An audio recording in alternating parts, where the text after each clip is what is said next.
এ পর্যায়ে ঈদ বিনোদনের খবর নেব। পর্যটন কেন্দ্র কুয়াকাটা সমুদ্র সৈকতে ভিড় করছেন পর্যটকরা। সেখানকার খবর জানাতে যোগ দিচ্ছেন সংবাদদাতা মিলন কর্মকার রাজু। মিলন, ঈদের ছুটি ধীরে ধীরে ফুরিয়ে আসছে এবং শেষ মুহূর্তে নিশ্চয়ই বিনোদন কেন্দ্রগুলোতে মানুষ ভিড় করছে। সৈকতের ভিড়টা কেমন দেখছেন একটু বলবেন? পর্যটকরা কি বলছেন, নিরাপত্তা ব্যবস্থা বা কেমন, আয়োজকরা বা কি বলছেন একটু জানাবেন আমাদেরকে রাজু।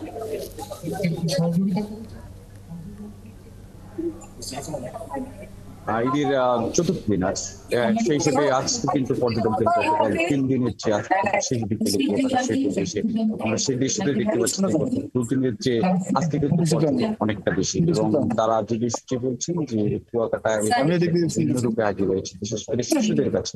আপনাকে আমি জানিয়ে রাখি যে গত 4 দিনে ঠিক কুয়াকাটায় কত পর্যটক এখানে এসেছে তার কোনো সরকারি ভাবে কোনো পরিসংখ্যান না থাকলেও এখানকার যে হোটেল মোটেল অ্যাসোসিয়েশন তাদের হিসাব মতো প্রায় 200-এরও বেশি হয়েছে। তাদের আবাসন মিলে সব মিলিয়ে প্রতিদিন গড়ে 30 থেকে 40 হাজার পর্যটক কিন্তু এখানে রাত্রি যাপন করতে পারে। সেই হিসেবে এর বাইরেও কিন্তু আলিপুর এবং মহিপুরে কিন্তু পর্যটকদের একটি আবাসনের ব্যবস্থা করা হয়েছে। হিসেবে গত 4 দিনে কিন্তু এখানকার প্রায় 2 লাখের বেশি পর্যটক কুয়াকাটায় এসেছে এবং এখানকার যে সার্বিক পরিস্থিতি এবং আইন শৃঙ্খলার পরিস্থিতি সেটা হচ্ছে সর্বত্র সন্তোষজনক। এখানকার সৈকতে যেরকম পুলিশ সার্বক্ষণিক দায়িত্ব পালন করছে, একইভাবে সড়কে সেনাবাহিনী পুলিশের পাশাপাশি কিন্তু আমরা বিশেষ আমরা